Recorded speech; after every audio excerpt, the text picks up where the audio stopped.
I'm here with Peter Dunne, the former United Future leader and political commentator. Kia ora, Peter, and thanks for joining me. Kia ora, Andrew. It's good to be with you. Yeah, a big weekend, Peter. Apart from the rugby, of course, but the elections. How did you? What's your take on the elections? How did it go? Well, by and large, I think it panned out pretty much as expected. I think perhaps the National Party's support was a little stronger in some areas. And I think there were surprises in terms of the result for the Greens, although not altogether unexpected, and particularly Te Pāti Maori showing. But it didn't detract from what was a very bad night for Labour. They've lost more electorate seats than they might have bargained for, which has helped them a bit on the list, but it's just left them well and truly off the pace when it comes to being anywhere near government. Because last time we all spoke about the red wave, and this seems to have been a blue wave, and there seems to have been sort of a dramatic overcorrection. Because I mean, last time we had some safe national seats that turned red, but now we've got Newland and places like that turned blue. I mean, that's unheard of almost. It is. I suspect that's a reaction to what I think has been a delayed factor in this election. I was picking up quite a bit of comment from people in the Auckland area over the last few weeks, still very angry about the COVID lockdowns, particularly the second one in 2021, and the impact on businesses and communities. And I just wonder whether, with everything else that was happening, cost of living wise, etc., whether there was some sort of latent ill feeling there against the government over those second lockdowns that has been reflected in the results in those seats out in West Auckland. Okay, yeah. So sort of Jacinda Ardern sort of being blamed, and Chris Hipkins having to carry the can for it, I suppose. I think so. And although I did hear someone make the point this morning who was arguing this very, very point as well, saying, and the final straw for a lot of people in Auckland was when Hipkins, who had been the COVID-19 minister, became the prime minister. That was seen as almost the final insult. Now, I don't know how true it is, but it was interesting to hear that comment coming today out of Auckland, that was sort of the last straw for many people. So obviously that overcorrection, I suspect, either on the special votes or perhaps at the next election will be corrected again. Yeah. Well, it certainly does make for fascinating watching for those that us enjoy politics. As you know, at Hawke's Bay app, our focus is on Hawke's Bay, and it's been pretty dramatic here as well. I interviewed both Katie Nimmin and Catherine Wedd yesterday. They both got in by large majorities. Katie's at the moment is 8,100 in the Napier electorate. I mean, that's. I don't think Stuart Nash even used to get figures like that when he was MP. No, that's a big figure, and Napier, of course, has been such a traditional Labour seat over generations. I think this is only the third time a national candidate's won it, but it's a big majority. I suspect a bit of that is a reaction against Stuart Nash and his fall from grace. But Katie Nimmin strikes me as, I don't know her at all, but strikes me as a quite attractive and capable candidate, got a good name in the area, good track record, and she could do what I think Chris Tremaine did in Napier when he was the MP, quickly cement himself, even though his party colour might not fit with the electorate as a whole. I think she could do well. Yeah, because she was up against a fairly strong candidate in Mark Hutchinson. I mean, he was a newcomer, but he is quite an independent thinker and sort of really steeped in Labour. So do you think there would have, if he had more time, that maybe it would have been closer, or was it just a numbers game? Possibly was, but given the nature of the swing overall, it might not have made a huge difference. But the question will be now whether he sticks around and has another go in 3 years' time, or whether he seeks greener pastures elsewhere, or just decides politics not for him. I mean, I think he was a capable candidate. He'd been involved with the national organisation, so he knew the traps pretty well, but just this wasn't the time. Yeah.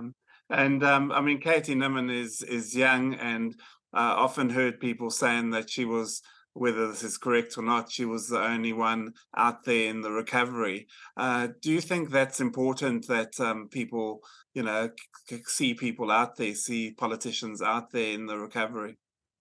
Yes, I do. And I think that I'd felt for a long time that in the Hawke's Bay and right up the East Coast, that the recovery was going to be a big underlying factor because people were worrying about their own lives and their own businesses and how they got back on track.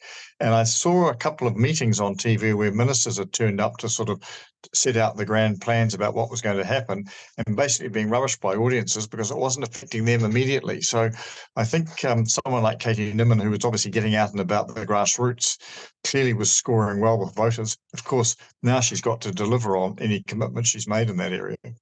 Yeah, absolutely. And if her majority was large, then Catherine Wedd's majority in Tukituki, there was nearly 9,000, which is incredible. Yes. Anna Hawke, the one-term MP, out. Well, I don't think anyone really expected her to survive. I mean, she'd had some particular local issues and local problems, and I think also she was seen as one of those that would go on the swing. But Catherine Wedd's victory there is a big one.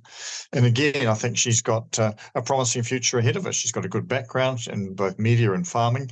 The challenge for her and for Katie, and in fact for all the new national backbenchers, is in a period where the focus is going to be on the ministers and what they do, is how they establish themselves as players in their own right, because they're not going to get the same media attention, but they've got to really build their local bases and get out into their communities and sort of cement themselves into those. Yeah, because in a large caucus, like we saw with Labour, it's easy to get lost, when you're in a government backbench. That's right. And the challenge then is if you feel you're in a vulnerable position, you start to think of stunts that you could pull or things that you could do to get you attention, and they usually backfire. And then all you do is you make yourself a target and people go around and dig and find some stuff out about you that you mightn't want to have found out about you. So it's a question of discipline, the old story that all teams either hang together or they hang individually. And I know it can be very frustrating as a government backbencher when you feel that ministers are getting all the limelight and you can't get your head above the parapet. But you've just got to be disciplined, hang in there and work your local patch as hard as you can. Yeah, absolutely. Now, in Ikaro Rafferty, I think the question of whether Ikaro Rafferty was a Mekawhaitiri seat or a Labour seat has sort of well and truly been answered. Yes. And I thought the Labour candidate, whose name just escapes me for the moment, is got a very impressive background. Yeah, and very well connected into, Ngāti Porou, East Coast rugby, all of those things that are sort of talismans in that electorate. I think there was also a bit of a backlash against Mecca because of the circumstances surrounding her leaving from the Labour Party. I don't think people really saw her embracing of Te Pāti Maori as genuine as it might have been. And so I think she was always going to struggle there. And given that there was an overall move to Te Pāti Maori, her defeat was probably inevitable. Were you surprised by that move to Te Pāti Maori? Yes and no. I thought that Te Pāti Maori very cleverly for the 3 years, much to the annoyance of virtually the rest of the community, had focused its emphasis on getting the Maori vote and working the Maori constituency. And I think they've been successful in that. And I think they've taught the Labour Party a lesson about what happens when you take constituencies for granted. The fact that someone like Rino Turakatini, who has been in Te Tai Tonga forever, and I think there's been a Turakatini representing Te Tai Tonga for all but about 6 years since 1932. The fact that he loses quite heavily shows that there was a mood swing going on there that Labour clearly had lost track of. The Ngāi Mahutas defeat's another example. Yeah. Now, Wairarapa, which, as you know, incorporates some of central Hawke's Bay. I mean, Mike Butterick, who ran sort of a fairly efficient campaign, but he was up against one of the high flyers in an incumbent minister, Kieran McAnulty. Were you surprised by that result? I was surprised by the size of the defeat. I thought that Wairarapa would probably go because it's one of those seats that goes in a swing, but it was quite a big margin for Mike Butterick. And that surprised me. From Kieran McAnulty's point of view, he gets back in on the list, it looks like it, so he's probably secure and can have another crack in 3 years' time if he wants to. But Wairarapa is one of those seats that tends to come and go as governments come and go. Yeah. Were you surprised by the emergence of young women coming through, and what's your take on why that happened? Well, it's interesting actually, because someone said to me this morning that this election had been bad for women, and I thought, well, in one sense, you could say that most of the Labour MPs that lost were women, so that will skew the numbers a little bit. But when you look at the young woman whose first name escapes me, Maipi Williams and Hawke Waikato, when you look at Katie Nimmin, when you look at there's quite a string of across the board. Tamatha Paul in Wellington, Chloe Swarbrick again. There's quite a tranche of young women coming through in politics, which I think is a great thing. Actually, I think that the parties that for years have promoted getting more women in politics and have tended to select middle class older women. In fact, that's now changing. Younger, more dynamic, highly capable professional women are getting into politics, and I think that's good. I'm always surprised by locally how well the Greens do compared to ACT, because while the party vote ACT did quite well in Tukituki, and that the candidates for both Napier and Tukituk, the Greens actually beat the ACT candidates, and they weren't even standing to be elected. Yeah, well, the Greens, I think, have had a strategy change in the last 2 or 3 years. Previously, they just simply went out to get party vote. They've now become much more aggressively focused on the two-tick campaign. And that's had quite an impact. We saw that in, obviously, Wellington Central and Rongotai, and again in Auckland Central. But it had another impact. I mean, there was a very high Green vote in Mount Albert, which nearly saw that seat go to National. And if you look at a lot of those Auckland seats, and that was Ricardo Menendez Marsh. I think Gauri's Garaman ran a strong campaign in her electorate. So the Greens are becoming much more aggressive in terms of seeking the two ticks than they were previously. ACT, on the other hand, with the exception of Tamaki, was really just focusing on party vote, and maybe there's a lesson there for them to learn for the future. Now, the parties like Vision New Zealand or Freedom or whatever they call themselves, and also Democracy NZ, they were abysmal. They just there was nothing in their campaign really. No, and I haven't added up their total votes, but the one that was interesting to me was Liz Gunn's, was it New Zealand Loyal, which got 26,000 votes.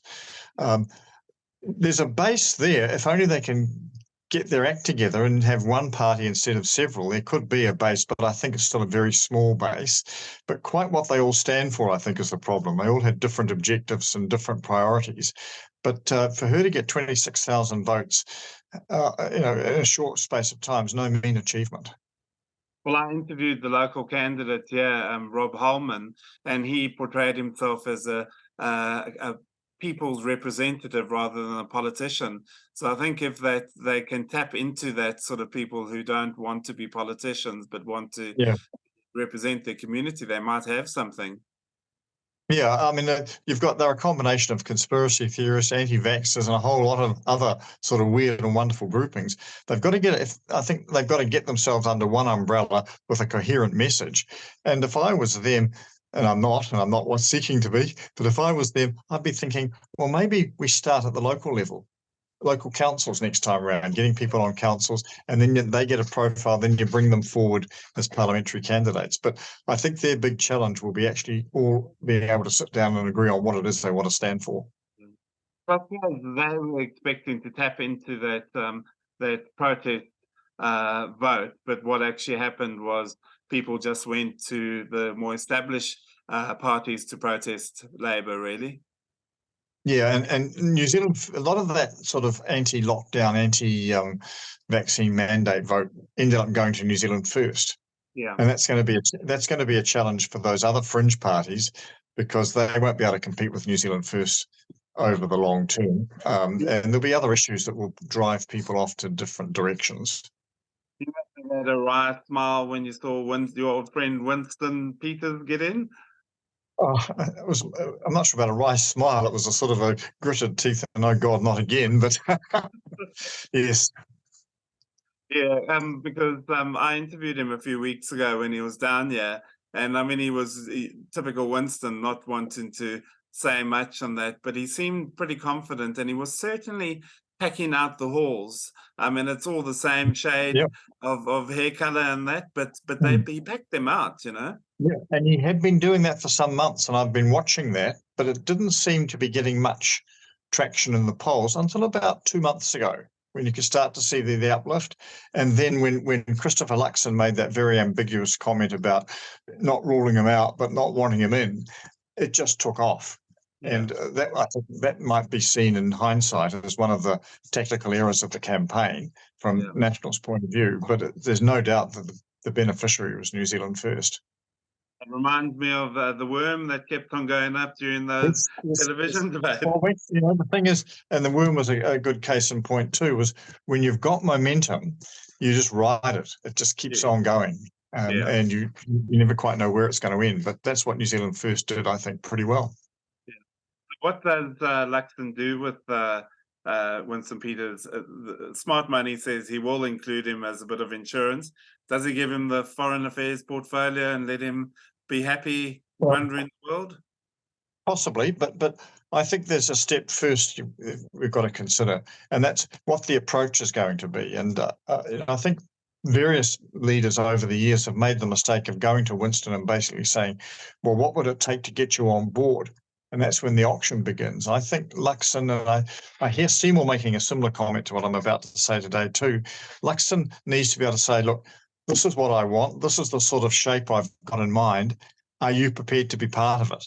If you go to Peters with a blank page, you're going to get trampled on. You've really got to go to him and say, here's the deal. This is how we think it's going to work. Are you prepared to work with us on that? And if Luxon does that, then he could put a viable agreement together. If he ends up in a sort of an auction process, I think he'll be run roughshod over. And I think all of the old sort of stories about the viability of working with New Zealand First long term will surface again. And now, there has been some commentary about this being sort of the most right-wing government, right-leaning government in decades. What does that say about where the country is, apart from what you've said about the protest vote and that?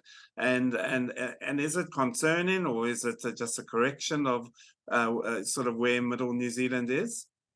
I don't think it's concerning. After all, we're a democracy, and this is the expression of the views of the largest group of people within it. So whether you agree or not, I think that's reality, and you can't really sort of be concerned about that because the views aren't extreme.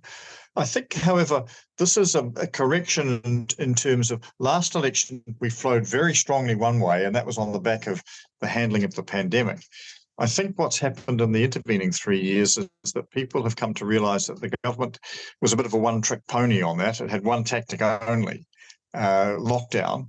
And when we got the Delta and then the Omicron variants coming through, it didn't have a different strategy for dealing with it. It was the same old strategy, and the costs started to mount. Cost of living went up, businesses started to fail, and I think the public and energy just sapped. So National at that point, really, if you go back and look at the polls, National's ascent began about 2 years ago. It's been a steady climb for National since then, and a steady decline for Labour in the same period. So I think that this thing just sort of builds on itself. The government couldn't shake off the mantra of being people just had enough of what was going on then. Other things got in the way, and they just couldn't get on top of it, and the rest was sort of history. Yeah. So now, just in terms of going forward, Chris Hipkins says he's going to hang around, but we all know how it works. He'll be gone burger pretty soon, eh? I would suspect for two reasons. Look, he's in his mid-40s. History would say that, with the exception of Keith Holyoake, there's no prime minister in New Zealand in the last 100 years that's come back having lost an election. Yeah. So does he stick around inevitably as a permanent sort of feature of the opposition? I suspect there'll come a time when as an ex-prime minister, he won't be short for offers, that he'll come in and say, look, I've had enough, I want a change of direction, and out. From the Labour Party's point of view, of course, his departure right now would be the worst possible blow. They need him to hang around for the next few months at least, just to get the ship back onto some sort of an even keel. Because I think in that time, people like Grant Robertson, potentially Andrew Little, David Parker, and other people who've got in on the list, Damien O'Connor maybe, might decide it's time to move on. So someone's got to be there as the face of continuity, and that's the leader's responsibility. But will we see Hipkins leading Labour at the next election? be very surprised if that's the case. So then my question to you is, who will be? We spoke about Kieran McAnulty. Is he a candidate? Ginny Well, he's Anderson? ruled himself out. That's the big problem for Labour now. They've lost a lot of their talent. I think part of their problem was when they put their list together, they didn't imagine this sort of a result. And so if you look at the people in the top half of the list, they were ministers, but they're not high flyers and certainly not potential leaders. And a lot of the talented people were down around that margin, which has seen some of them miss out. So this is the big problem. They may well want to see some resignation so they can bump some people up.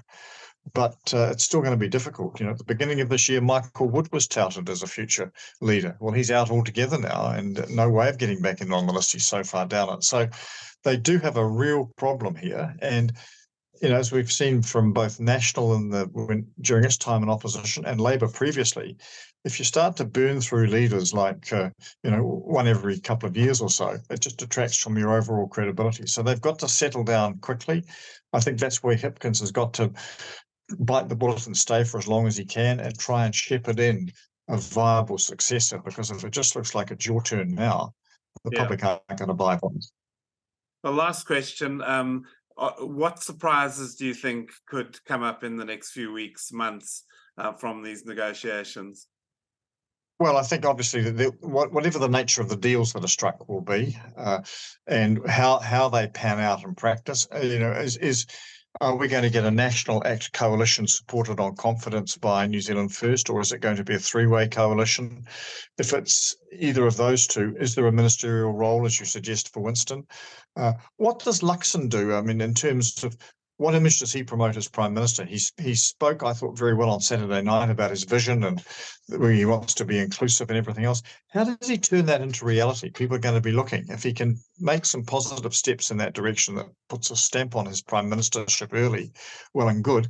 If, on the other hand, he's still looking a bit uncertain, and that will set the tone for the government as well. So it's going to be watch and wait. But the tragedy is this, that as we know from the Ardern government, some of the surprises, like the massacre in Christchurch or Whakaari, White Island, or even the cyclones earlier this year, are very unpleasant surprises. And the test of the government will be how it manages those sorts of things as they occur. They can either do it spectacularly well or get to a point where that damns them for the future. So I hope we don't get those sorts of things, but I suspect the reality of modern life means they will occur, and that will be the big challenge. Peter Dunne, thank you so much for your time, as always. Very insightful. Do appreciate it, and hopefully we can catch up with you again in the next few months. Thank you, Andrew. Always look forward to it. Thank you. Excellent. Thank you so much.